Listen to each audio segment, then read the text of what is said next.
ঐক্য জিন্দাবাদ এই দুই চল্লিশে এই দুই চল্লিশে আমার সংগ্রাম চল্লিশে আমার সংগ্রাম চল্লিশে সিটিয়া আজি জাগিছে সিটিয়া আজি জাগিছে দিল্লি ডিসপো হুঁশিয়ার দিল্লি ডিসপো হুঁশিয়ার দিল্লি ডিসপো হুঁশিয়ার জনজাতি আমাকে রাখিবই জনজাতি আমার ন্যায্য দাবি জনজাতি আমার ন্যায্য দাবি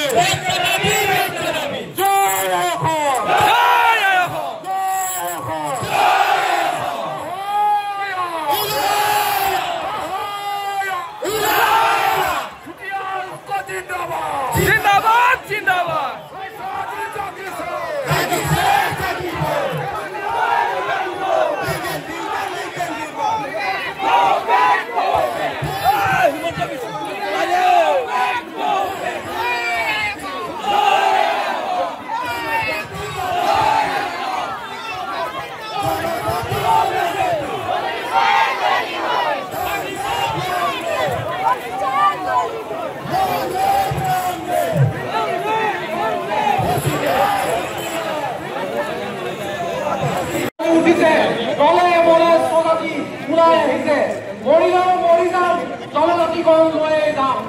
গতিকে ৰাইজ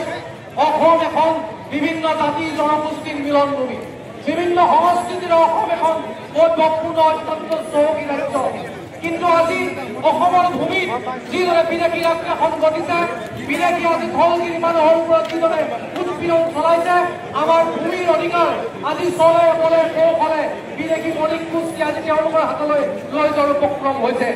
আজি সাংস্কৃতিক অধিকাৰ তেওঁলোকে লৈ লৈছে আৰু একেলগে আজি ৰাজনৈতিক অধিকাৰ তেওঁলোকৰ হাতলৈ আজি হস্তান্তৰ কৰিছে আজি কেইদিনমানৰ আগতে আমি দেখিবলৈ পালো যে এজন তথাকথিত জনগোষ্ঠীয় নেতাই টিভিত কৈছে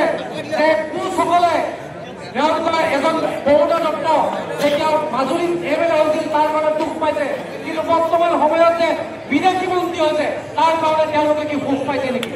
গতিকে আগন্তুক সময়ছোৱাত আমি অসমত বসবাস কৰা বড়ো কছাৰী মিচিং তিৱা ৰাভা আহোম চুতীয়া মৰাণ মটক মিকিৰ সকলোৱে ঐক্যবদ্ধভাৱে আমি এখন বৰ অসম গঢ়িব লাগিব আৰু তাৰ কাৰণে অসমৰ চুতীয়াকে প্ৰমুখ্য কৰি 6 জনগোষ্ঠীয় ৰাইজে জনজাতিকৰণৰ অধিকাৰ আমি আজৰি আনিব লাগিব অসমৰ ভূমিপুত্ৰ ৰাইজে নিজৰ অধিকাৰ কেতিয়াও আঁঠুকাঢ়ি নলয় আঁঠুকাঢ়ি ল'ব নেকি ৰাইজ আমাৰ অধিকাৰ সদায় আজৰি আনি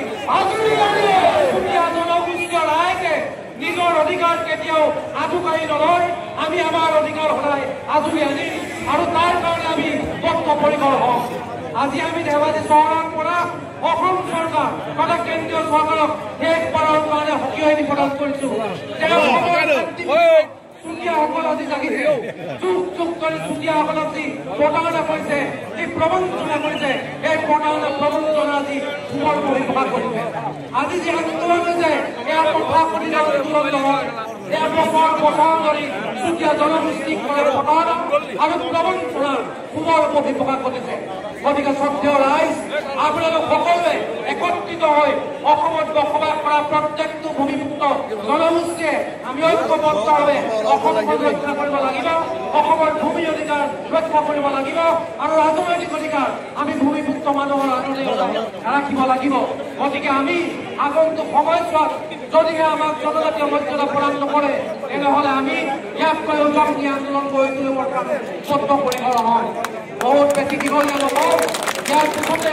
আমি আমাৰ কাৰ্যসূচী সামৰণি মাৰিম কিন্তু অহা 1 তাৰিখে ধেমাজি চহৰত সমষ্টিয়া জনগোষ্ঠীয় ৰাইজৰ ঐক্যবদ্ধ প্ৰচেষ্টাত আন এক কাৰ্যসূচী গণসমাৱেশ আয়োজন কৰা হৈছে গতিকে সমূহ ৰাইজক অহা 1 তাৰিখে দিনৰ 10 বজাত ধেমাজি চহৰত উপস্থিত হ'বৰ কাৰণে পুনৰবাৰ আহ্বান জনাইছো আৰু সেইদিনা আমি ধেমাজি চহৰৰ পৰাই চৰকাৰখনক শেষবাৰৰ কাৰণে সকিয়নি দিম যে অসমৰ 16টা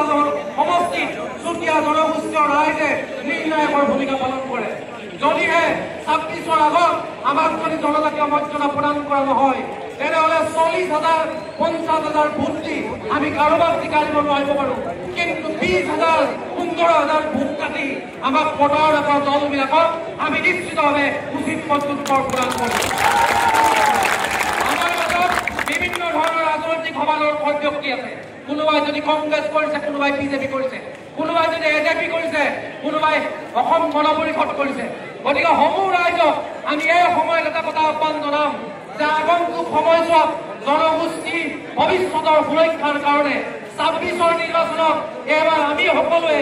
জাতি কৰিম। প্ৰথম জাতি, তাৰ পিছত হ'ব ৰাজনীতি। প্ৰথম জাতি, গতিকে সকলোৱে ঐক্যবদ্ধভাৱে আমাক প্ৰতাৰণা কৰা দলবিলাকক আমি উচিত প্ৰত্যুত্তৰ দিম। আৰু যিসকলে এতিয়াও ৰাজনৈতিক চোলা পিন্ধি আছে, যদি 25 তাৰিখে যি জনজাতিকৰণৰ প্ৰতিবেদন ৰাজ্য চৰকাৰে প্ৰেৰণ কৰিব, এই জনজাতিকৰণৰ ৰিপৰ্ট যদি চুতীয়াসকলৰ বিপক্ষে বা 6 জনগোষ্ঠীৰ আইনৰ যদি বিপক্ষে যায়, তেনেহ'লে সেই শত্ৰুসকলক, এই ৰাজনৈতিক বিভীষণসকলক এই সভাৰ পৰা আমি সক্ৰিয় প্ৰদান কৰিছো যে জাতিৰ প্ৰগতি তেওঁলোক কেতিয়াও ডাঙৰ হ'ব নোৱাৰে, আৰু জাতিৰ কাৰণে আমি তেওঁলোকৰ লগত মুখামুখিকৈ সংঘৰ্ষত লিপ্ত হ'বৰ কাৰণে বাধ্য হওঁ।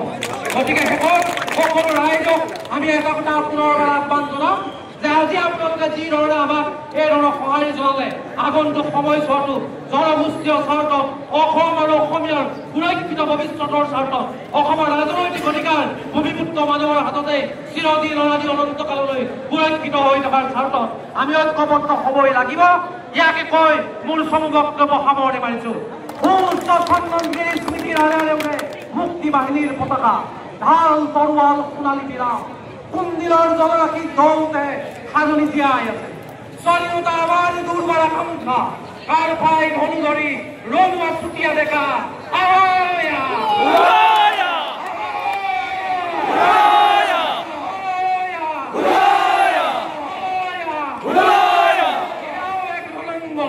ইয়াতে মৃত্যুৰ সৰবৰ বাদ দিব, নতুবা মৃত্যু বিজয়ী মুক্তিৰ পথ ল'ব। ওলাই আহা জাতি মাটি ভেটিৰ আত্মসন্মান ৰক্ষাৰ পথলৈ, নহ'লে হেৰুৱাব লাগিব আপোন পৰিচয়। জয় অসম।